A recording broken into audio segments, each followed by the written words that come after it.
Hello friends, नमस्कार, good morning. आप सभी का बहुत बहुत स्वागत है आपके अपने चैनल ट्रिपल सी बाई फैशडी पर।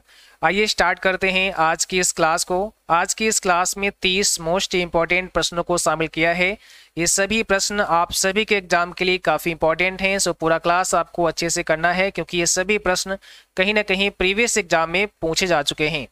इस क्लास को स्टार्ट करने से पहले आप सभी को बता दें, अगर आप ट्रिपल सी एग्जाम के लिए ऑनलाइन मॉक टेस्ट करना चाहते हैं तो आप सभी www.triplec.com पर विजिट करें। यहां से आप ऑनलाइन मॉक टेस्ट कर सकते हैं और यहां से आप प्रीवियस पेपर भी पढ़ सकते हैं। प्रीवियस पेपर पढ़ने के लिए आपको प्रीवियस पेपर पर क्लिक करना होगा। इसके बाद में आपके सामने कुछ इस प्रकार से पेज ओपन हो जाएगा और जैसे जैसे ट्रिपल सी अप्रैल एग्जाम होते जाएंगे वैसे वैसे यहाँ पर आपको प्रीवियस पेपर मिलते जाएंगे। बाकी यहाँ पर बहुत सारे प्रीवियस पेपर पड़े हुए हैं, इन्हें भी आप पढ़ सकते हैं और डाउनलोड भी कर सकते हैं। तो आइए स्टार्ट करते हैं। आज का सबसे पहला प्रश्न आपके स्क्रीन पर है और यहाँ पर सवाल है, ईमेल में सेव्ड मैसेज किस फोल्डर में होते हैं? ईमेल में सेव्ड मैसेज किस फोल्डर में होते हैं? देखिए, इसका मतलब ये है कि जब आप ईमेल कंपोज करते हैं, मेल आप लिखते हैं, उस समय क्या होता है, कई बार आप तुरंत मेल को नहीं भेजते हैं तो जो भी आपने मेल टाइप किया होता है, लिखा होता है, वो आपका सेव हो जाता है और सेव होकर के वो कहाँ जाता है, किस जगह पर जाता है, ये सवाल आपसे पूछा गया है। तो इसका आंसर क्या हो जाएगा? ड्राफ्ट में चला जाता है। यानी सेव्ड जो मैसेज होता है वो ड्राफ्ट में चला जाता है और ड्राफ्ट में जाकर के आप इसे वापस लिख सकते हैं जो भी और लिखना चाहें और फिर आप भेज सकते हैं। तो याद रहे, ईमेल में सेव्ड मैसेज किस फोल्डर में होता है? ड्राफ्ट में होता है। ईमेल में जब आपके पास कोई मेल आता है तो वो इनबॉक्स में आता है, जब आप भेजते हैं तो वो आपका सेंड बॉक्स में चला जाता है और अगर कोई भी मेल आप डिलीट करते हैं तो वो कहाँ जाता है? ट्रैश फोल्डर में चला जाता है। और याद रहे, ट्रैश फोल्डर में मेल 30 दिनों तक ही रहता है, इसके बाद में डिलीट हो जाता है। अगला सवाल है, ARP का अर्थ होता है। ARP का अर्थ क्या है? फुल फॉर्म क्या है?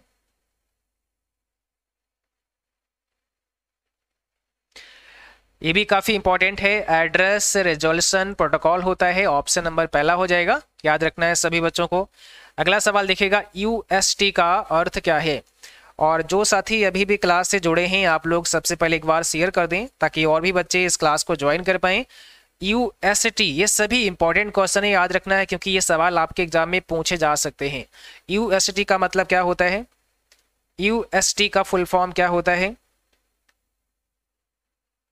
अनएडजस्टेड सिस्टम टाइम होता है, तो ऑप्शन हमारा बी हो जाएगा, अनएडजस्टेड सिस्टम टाइम।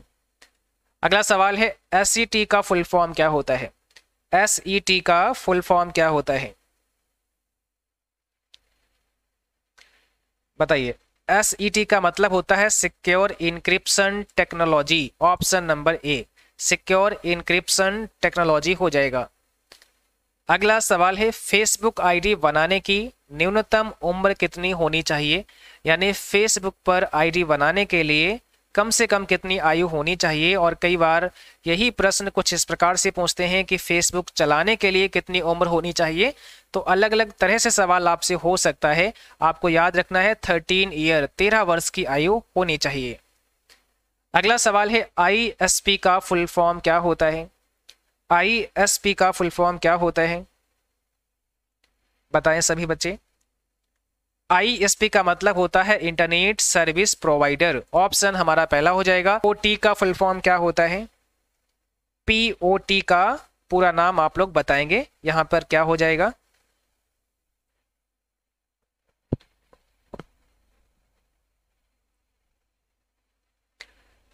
ऑप्शन पहला हो जाएगा, पॉइंट ऑफ टर्मिनेशन होता है। POT का मतलब पॉइंट ऑफ टर्मिनेशन, यहां पर फर्स्ट ऑप्शन करेक्ट होगा।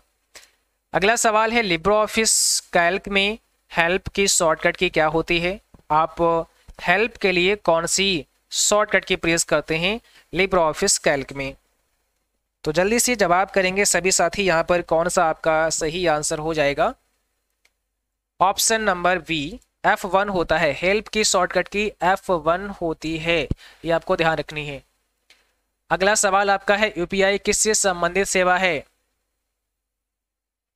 UPI किससे संबंधित सेवा है? मोबाइल से है, इंटरनेट से है, ऑनलाइन, या इनमें से कोई नहीं? सही जवाब कमेंट बॉक्स में करेंगे, इसमें क्या हो जाएगा? ऑप्शन पहला हो जाएगा मोबाइल से संबंधित है, याद रखना है, यूपीआई मोबाइल से संबंधित सर्विस है।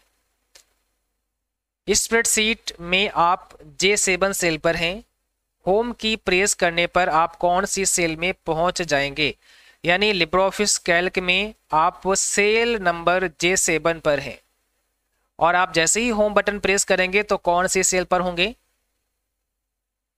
देखिए J7 सेल पर आप हैं, यानी यहाँ रोल नंबर हमारा 7 है, कॉलम नंबर हमारा J है ना, तो आप उसी रो नंबर पर रहेंगे बट कॉलम नंबर फर्स्ट पर आ जाएंगे, तो A7 पर आप आ जाएंगे, ऑप्शन हमारा बी होगा। रो आपका वही रहेगा, कॉलम हमारा चेंज हो जाएगा, A7 पर आप आ जाओगे।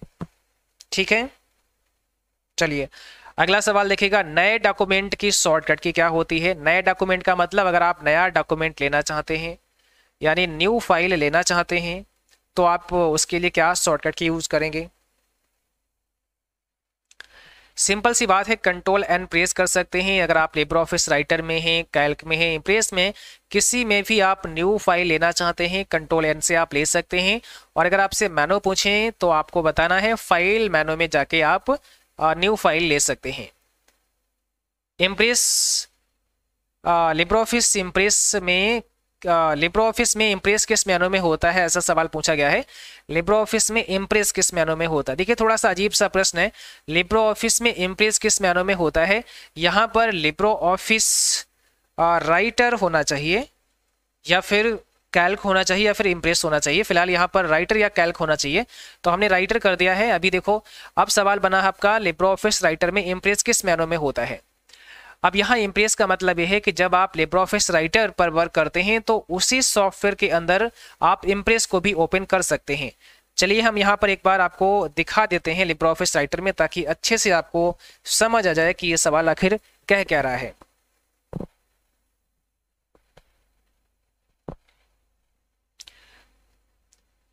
अभी आपके सामने लिब्रियोफिस राइटर ओपन हो रहा है और यहाँ पर हम आपको लाइव दिखा देते हैं कि ये क्या सवाल आपसे कर रहा है ना, क्योंकि बहुत सारे बच्चे कंफ्यूज हो सकते हैं इस सवाल को लेकर के।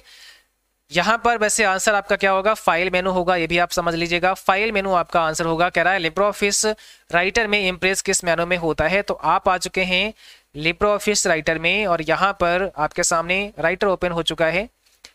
देखिए यहाँ जब आप लिब्रियोफिस राइटर में आते हैं तो आपको फाइल मेनू में जाना है और फाइल मेनू में जब आप जाते हैं तो न्यू पर आप आएंगे। थोड़ा सा जूम करते हैं, यहाँ पर फाइल मेनू में आएंगे, न्यू पर आप जाएंगे। अब यहाँ देखिए न्यू पर आप जब जाते हैं तो यहाँ पर क्या है, टेक्स्ट डॉक्यूमेंट है, कंट्रोल एन से आप ले सकते हैं, यानी यहाँ पर राइटर ही ओपन हो जाएगा। अब नीचे दिया गया है स्प्रेडशीट, यानी लिब्रियोफिस राइटर से आप कैल्क ओपन कर सकते हैं, यहाँ से आप इम्प्रेस ओपन कर सकते हैं। तो ये रहा प्रेजेंटेशन जो कि है आपका लिब्रियोफिस इम्प्रेस। अब जैसे ही यहाँ पर क्लिक कर देते हैं अगर हम, तो क्या होगा, आपके सामने इम्प्रेस प्रेजेंटेशन ओपन हो जाएगा। अब देखो यहाँ पर लिब्रियोफिस इम्प्रेस ओपन हो रहा है।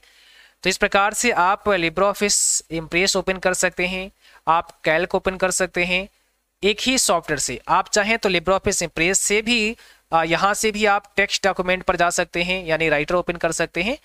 तो ये सवाल आपसे पूछा गया है, यहाँ पर आंसर हो जाएगा फाइल मेनू, है ना। लिब्रियोफिस राइटर में इम्प्रेस को आप फाइल मेनू से ओपन कर सकते हैं।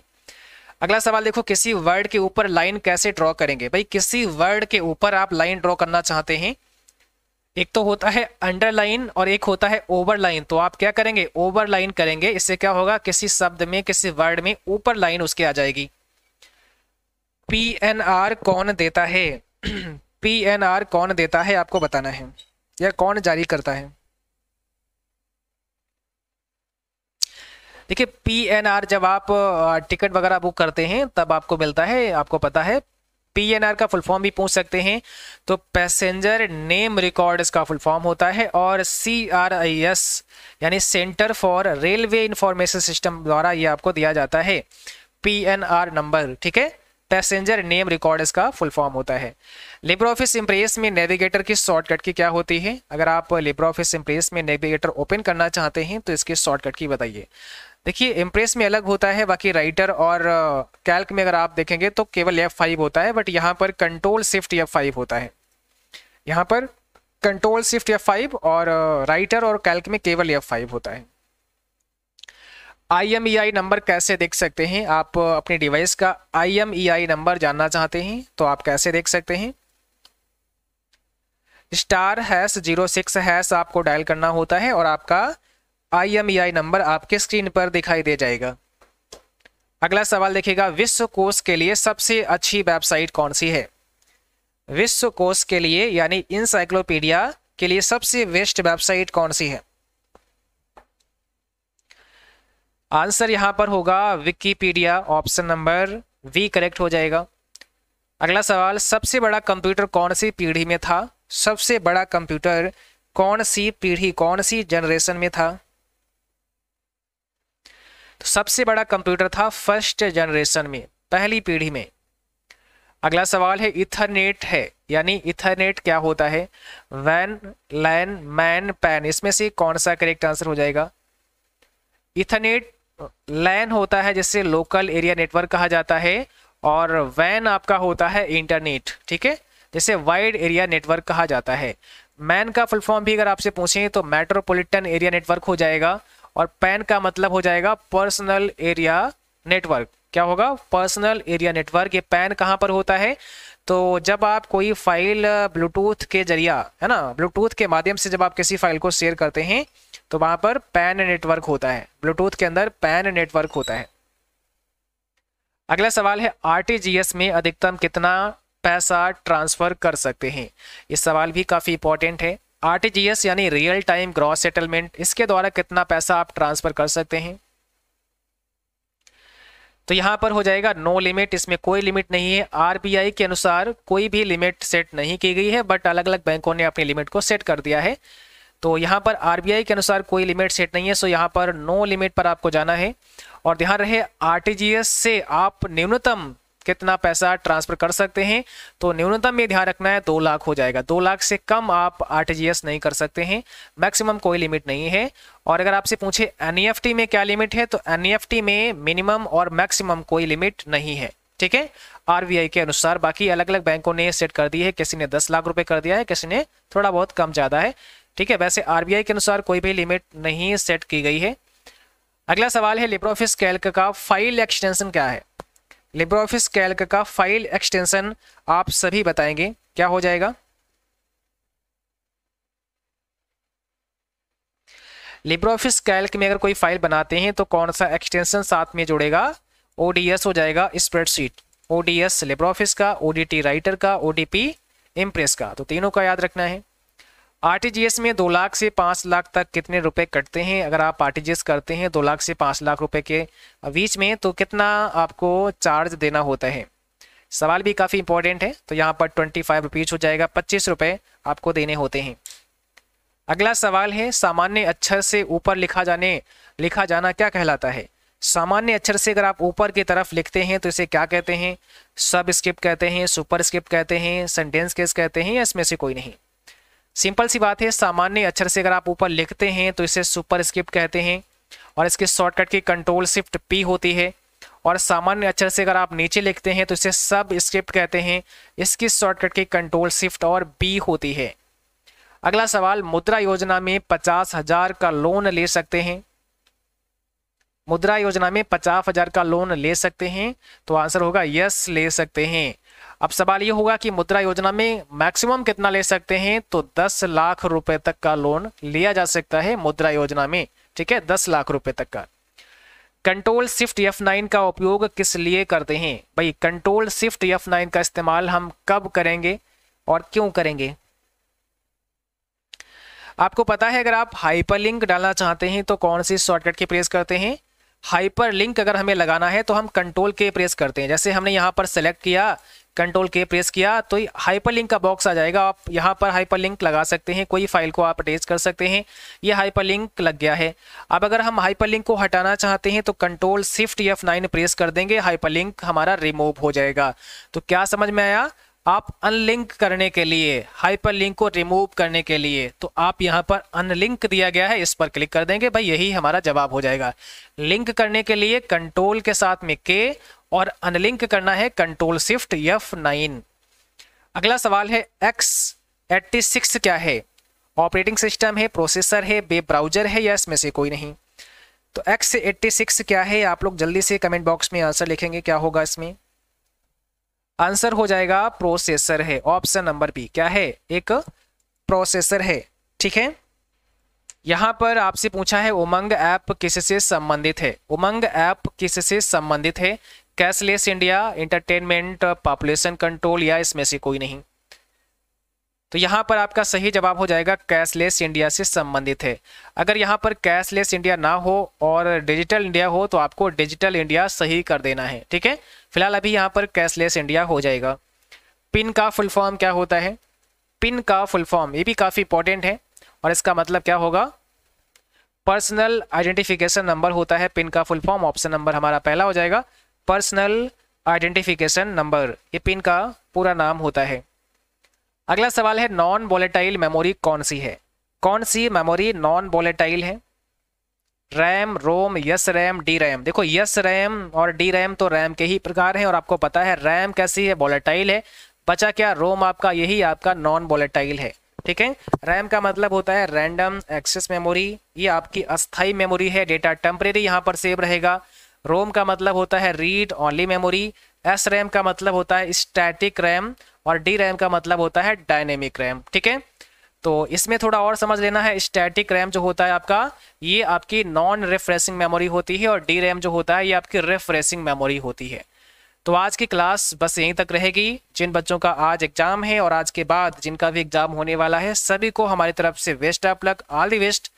मुझे उम्मीद है आप सभी बहुत अच्छा करने वाले हैं और जो भी प्रश्न आपको आपके एग्जाम में याद रहें, तो वो 4-6 जो प्रश्न आपको याद रहें आप हमें अवश्य भेजें। प्रश्न आप हमें 9452299436 पर व्हाट्सअप कर सकते हैं या फिर info.cccbyfashery@gmail.com पर मेल कर सकते हैं। आप चाहें तो हमें इंस्टाग्राम पर भी अपने प्रश्न भेज सकते हैं, इंस्टाग्राम आईडी है CCCbyfashery। ठीक है, और ध्यान रहे थोड़ा सा आपको जल्दी प्रश्न भेजना है क्योंकि 8:30 पर हमें क्लास लानी होती है। सो इससे पहले अगर आप क्वेश्चन भेजते हैं तो आपके प्रश्न उसी दिन अपनी क्लास में डिस्कस करेंगे। चलिए आज का सेशन बस यहीं पर समाप्त करते हैं। Thank you for watching.